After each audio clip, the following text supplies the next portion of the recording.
ഒരു ആക്രമണം ആസന്നമാണ്, ഇമ്മിനൻ്റ് ആണ് എന്ന പ്രതീതിയാണ് കഴിഞ്ഞ 24 മണിക്കൂറിന് മുൻപ് വരെ ഉണ്ടായിരുന്നത്. പക്ഷേ കുറച്ചുകൂടി യാഥാർത്ഥ്യബോധത്തോടു കൂടി മുഖാമുഖം നിൽക്കുന്ന രണ്ട് വിഭാഗങ്ങളും, ഇറാനിയൻ സൈഡും അമേരിക്കൻ സൈഡും, കുറച്ചുകൂടി യാഥാർത്ഥ്യബോധത്തോടെ കാര്യങ്ങളെ ഇപ്പോൾ സമീപിക്കുന്നു എന്നതാണ് ഇപ്പോൾ ഉരുത്തിരിഞ്ഞു വരുന്ന ഒരു ചിത്രം. നോക്കൂ, 3 ഓപ്ഷൻസാണ് ഇറാൻ്റെ മുമ്പിലുള്ളത്. അതിലൊന്ന് റെജീം ചേഞ്ച് എന്ന അൾട്ടിമേറ്റ് ഓപ്ഷന് മുൻപുള്ള 3 ഘട്ടങ്ങളാണ്. ഒന്ന്, ചർച്ചകളുടെ വാതിലുകൾ തുറന്നിടുക. അത് internal as well as external. Internal എന്ന് പറഞ്ഞാൽ പ്രക്ഷോഭകാരികൾക്ക് എന്താണോ വേണ്ടത് അവരുടെ പ്രതിനിധികളുമായി സംസാരിക്കുക. പക്ഷേ ഇവിടെ ഒരു ബുദ്ധിമുട്ടുണ്ട്. ആരാണ് പ്രക്ഷോഭകാരികളുടെ നേതൃത്വം? ഇവിടെ നേരത്തെ ശ്രീ നിർമ്മല എബ്രഹാം സൂചിപ്പിച്ചത് ശരിയാണ്. പ്രക്ഷോഭകാരികൾക്ക് കൃത്യമായ ഒരു പ്രതിപക്ഷ മുഖമില്ല. ബംഗ്ലാദേശിലോ ശ്രീലങ്കയിലോ പാകിസ്ഥാനിലോ പോലും കണ്ടതുപോലെയുള്ള ഒരു ജൻസി പ്രക്ഷോഭം അല്ല ഇറാനിൽ സംഭവിക്കുന്നത്.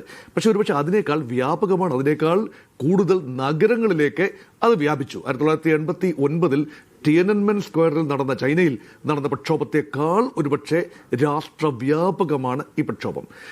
അത് റെജീം ചേഞ്ചിൽ എത്തി നിൽക്കണം എങ്കിൽ യഥാർത്ഥത്തിൽ ഒരു പ്രതിപക്ഷ മുഖം വേണം. അത് റെജീം ചേഞ്ച് ഒഴിവാക്കണമെങ്കിൽ ഗവൺമെൻറ് ഓഫ് ഇറാൻ, അതായത് റിലീജിയസ് ക്ലറിക്സ് നയിക്കുന്ന, ഇപ്പോൾ പൊളിറ്റിക്കൽ എക്സിക്യൂട്ടീവായ മസൂദ് പെസഷ്കിയാൻ നയിക്കുന്ന ഗവൺമെൻറ് കൃത്യമായി പോപ്പുലർ റിസെൻറ്റ്മെൻറ്റിനെ അഡ്രസ്സ് ചെയ്യുകയും ഇന്റേണലി ചർച്ച ചെയ്യാൻ സന്നദ്ധമാവുകയും വേണം. എന്താണ് ചർച്ച? ഞങ്ങൾ എക്സിക്യൂഷൻ ഒഴിവാക്കിയിരിക്കുന്നു, നിയമവിധേയമായിട്ട് മാത്രമേ കൊലക്കുറ്റം ഉൾപ്പെടെയുള്ള കാര്യങ്ങൾ ഞങ്ങൾ ചെയ്യൂ. അതുകൊണ്ട് തിടുക്കത്തിലുള്ള ഹാങ്ങിങ് ഉൾപ്പെടെയുള്ള കാര്യങ്ങൾ, പിന്നെ ഇപ്പോൾ ഉള്ള ഒരു അർഫാൻ തൂക്കിക്കൊലയ്ക്ക് വിധിക്കപ്പെട്ടു എന്ന രീതിയിൽ പാശ്ചാത്യ മാധ്യമങ്ങളൊക്കെ വലിയ ഒരു പ്രചരണമാണ് ഉണ്ടായത്. അപ്പോൾ ഇത് കേൾക്കുന്ന നമ്പർ വെച്ച് നോക്കിയാൽ ഏതാണ്ട് 925 ഹാങ്ങിങ് ആണ് 2024 വർഷമുണ്ടായത് എന്നാണ് കണക്കുകൾ. 2025 വർഷത്തെ അവസാന കണക്കുകൾ പുറത്തു വന്നിട്ടില്ല. അപ്പോൾ വലിയ നമ്പർ എക്സിക്യൂഷൻസ് ഇറാനിൽ നടക്കുന്നു, മനുഷ്യാവകാശ ലംഘനം നടക്കുന്നു, നിയമവാഴ്ച പ്രോപ്പറായിട്ട് നടക്കുന്നില്ല എന്ന ആരോപണമാണ്. അത് അഡ്രസ്സ് ചെയ്യണമെങ്കിൽ ഇന്റേണൽ റിസെൻറ്റ്മെൻറ്റിനെ ചർച്ചകളിലൂടെ അഡ്രസ്സ് ചെയ്യണം. അതൊന്ന്. 2, അത് അഡ്രസ്സ് ചെയ്താൽ പോലും കാര്യമായ മാറ്റമുണ്ടാവില്ല. ജനങ്ങളുടെ സാമ്പത്തിക അവസ്ഥയ്ക്ക് മാറ്റമുണ്ടാകണമെങ്കിൽ ഉപരോധം ലിഫ്റ്റ് ചെയ്യപ്പെടണം. ഇറാൻ ഫേസ് ചെയ്യുന്ന അമേരിക്കൻ ഉപരോധം, എണ്ണ ഒരു തുള്ളി വിൽക്കാൻ കഴിയുന്നില്ല. ചൈനയിലേക്കാണ് 80% കയറ്റുമതി. അത് തന്നെ ഇപ്പോൾ അഫക്റ്റഡ് ആണ്.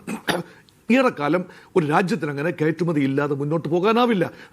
അങ്ങനെയെങ്കിൽ എന്താണ് ചർച്ചകൾക്ക് പോയിന്റ്? ആരുമായിട്ട് ചർച്ച ചെയ്യും? അമേരിക്കയുമായി മധ്യസ്ഥരുടെ സാന്നിധ്യത്തിൽ, ഖത്തറിൻ്റെയോ അല്ലെങ്കിൽ ഒമാൻ ഇടയ്ക്ക് മധ്യസ്ഥത വഹിക്കാമെന്ന് പറഞ്ഞതായി കേട്ടു. ഏതെങ്കിലും രാജ്യത്തിൻ്റെ മധ്യസ്ഥതയിൽ സംസാരിക്കുമ്പോൾ അമേരിക്ക ഉന്നയിക്കുന്ന പ്രധാനപ്പെട്ട point, Iran should go back from the nuclear programme. ആണവ പദ്ധതിയിൽ നിന്നും പൂർണ്ണമായി പിന്നോട്ട് പോകണം എന്നതാണ്. അത് ഇറാൻ്റെ ഡിറ്ററൻറ്റിൻ്റെ, അതായത് പ്രതിരോധത്തിൻ്റെ ഒരു സിമ്പലാണ് ന്യൂക്ലിയർ ആർമമെൻറ്റ്. അപ്പോൾ അതിൽ നിന്നും പൂർണ്ണമായി പിന്നോട്ട് പോകാനൊക്കുമോ, അതോ സമയബന്ധിതമായ ചില ഉറപ്പുകൾ കൊടുക്കാനൊക്കുമോ, അതോ മുൻപ് അമേരിക്കയുമായി എത്തിച്ചേർന്ന ഒരു എഗ്രിമെൻറ്റ്, IAEA ഇൻസ്പെക്ഷൻ ഉൾപ്പെടെ അനുവദിച്ചുകൊണ്ട് അങ്ങനെ എഗ്രിമെൻറ്റ് ഒത്തുചേരാനാകുമോ? എന്തായാലും ആദ്യ ഓപ്ഷൻ എന്ന് പറയുന്നത് ചർച്ചകളാണ്, ആഭ്യന്തരവും വൈദേശികവുമായ ചർച്ചകളാണ്.